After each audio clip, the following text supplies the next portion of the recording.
Rising possibility of nuclear war, China should make preparation ASAP by ZYU and Elizabeth Zhao, November 18, 2024. Russian Foreign Ministry spokeswoman Saharova said on November 10 that Biden administration, which is about to end its term, may do bad things to Russia in the remaining 2 months. This bad thing is likely to refer to Biden's authorization of Ukraine to use U.S.-supplied long-range missiles for deeper strike inside Russia before Biden leaves office. President Putin has publicly stated that if such a thing happens, it will be NATO's declaration of war on Russia. On November 17, New York Times, the Associated Press, Reuters, and other medias revealed President Joe Biden has authorized Ukraine to use U.S.-supplied missiles to strike deeper inside Russia, easing limitations on the longer-range weapons. The decision allowing Kyiv to use the 300 km range ATACMs for attacks farther inside Russia. Biden's move also follows the presidential election victory of Donald Trump, who has said he would bring about a swift end to the war. The official and the others knowledgeable about the matter were not authorized to discuss the U.S. decision publicly and spoke on condition of anonymity. For Biden, allowing Ukraine to use Western weapons to strike at Russia's deeper inside and strategic targets is a quadripartite setup, which involves Russia, Ukraine, Europe, and President-elect Trump. Russia has already conducted 2 rounds of military exercises using tactical nuclear weapons. Russia has also revised the principle of nuclear weapons usage and lowered the threshold for use of nuclear weapons. Russia's leaders are increasingly relating the use of nuclear weapons to NATO's war against Russia. Medvedev has said in the past that if Russia used nuclear weapons, England would be the first target to destroy. Is all this just a strategic deterrent? Probably not. In the 3 years of Russia-Ukraine war, Russia's nuclear deterrence has always existed. However, US, NATO and Ukraine have been using the strategies of incremental scutters and boiling the frog slowly to push the bottom line of nuclear deterrence step by step to the point when, with the support of NATO, Ukrainian army broke into Russia's territory. Russia has yet any nuclear response. Clearly, Russia believes that despite all the difficulties, Russia can still seize the initiative in the war with the current weapon supply from NATO. Russia has issued an unprecedented nuclear threat to Ukraine's use of long-range weapons against strategic targets in Russia. If Russia would not carry out a nuclear response, Russia's nuclear deterrence would once again prove to be an empty word, and NATO would be able to provide more strategic weapons to Ukraine, thereby improving Ukraine's battlefield situation. That would accelerate the course of the war into an upward spiral and eventually trigger a nuclear war. If Russia carried out a nuclear counterattack, Russia would completely lose Ukraine, its own brother. The moral constraint is the main reason why Russia has not been fighting with all fists and kicks. Regardless of whether Zelensky would be decapitated in a nuclear strike or not, it would be very difficult for the Ukrainians to forgive the act, because they are not Japanese. Zelensky constantly asks US and NATO to ease the limits. Zelensky is crazy enough. With the current weapon supplies from NATO, Zelensky has exhausted all the means, including terrorist attacks and assassinations. Ukraine's breaking into Russian territory is really a suicide act. His purpose is just to show NATO both Ukraine's determination to continue the war and Russia's nuclear deterrence has become a joke.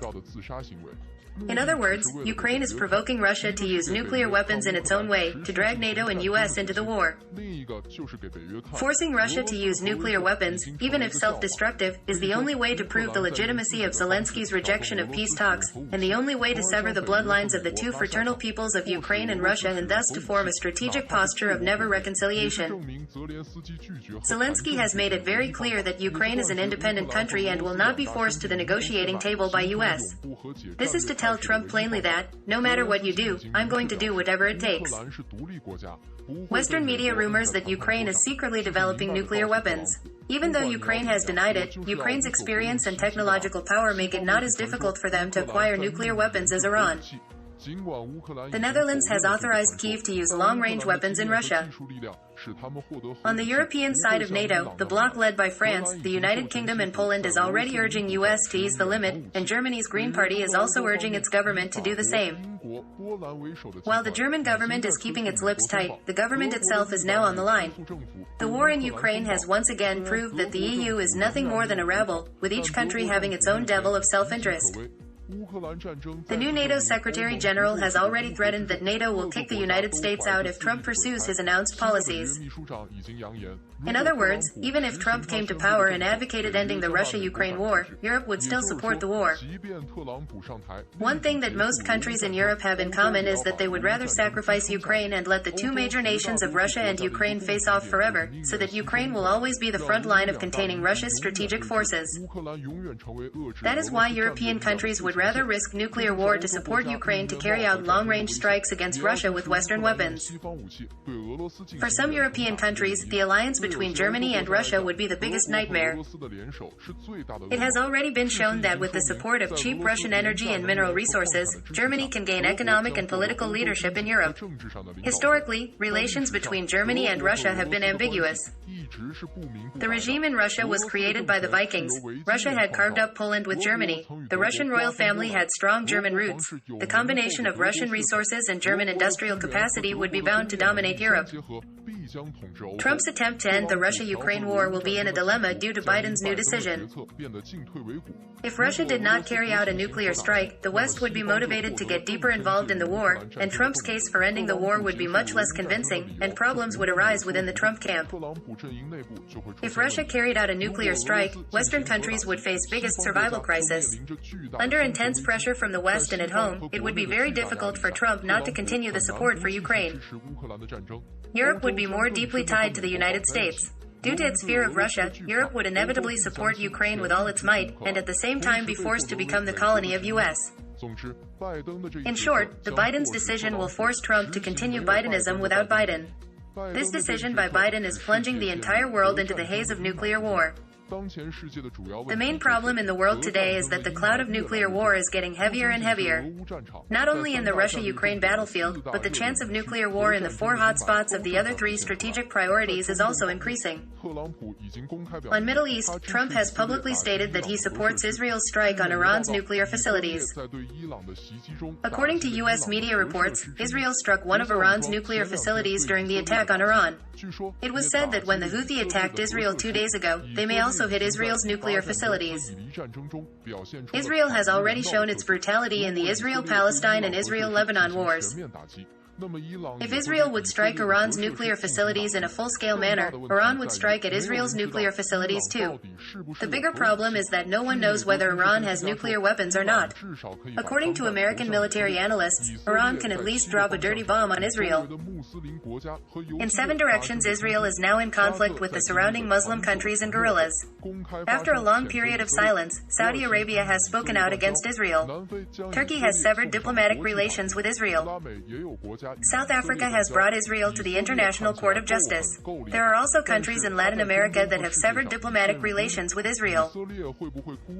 Israel may seem ruthless enough, but it has been isolated in the Middle East and in the world. Will Israel make a desperate gamble and use nuclear weapons? Will Muslim countries accelerate the development of nuclear weapons to gain a better strategic position, as North Korea has done? The Middle East is also actually mired in nuclear war. On the Korean Peninsula, the peace process came to an abrupt halt due to the policies of Yoon Suk-yeol administration. North Korea has adopted a constitution that excludes South Korea from the same ethnic group, and in the event of war, North Korea will not hesitate to use nuclear weapons against South Korea. North Korea has established a strategic alliance with Russia, which means that Russian nuclear weapons will provide protection for North Korea, making it easier to decide to use nuclear weapons against Japan and South Korea. The peninsula is also sinking into the mist of nuclear war. In the Taiwan Strait, Taiwan independence elements on the island are intensifying their efforts to implement a substantive Taiwan independence policy. The intensification of Taiwan independence is also caused by Biden's repeated public statements that the United States will intervene in the Taiwan Strait War and already accelerate the arming of Taiwan independence. The Trump administration has been controlled by anti-China elements. In other words, the cloud of nuclear war in the Taiwan Strait is also emerging. The aggravation of the specter of nuclear war is an inevitable consequence of the Biden administration's war policy. Extreme anti-China elements in the Trump administration will also exacerbate the process. People who don't see this clearly are far ignorant or naive. Nuclear war means not only World War III, but also the destruction of humanity. This is the most important issue of current international affairs. Any tactics and strategies to prevent nuclear war from happening are a contribution to all mankind. These tactics and strategies should be completely result-oriented, regardless of what the original causes are.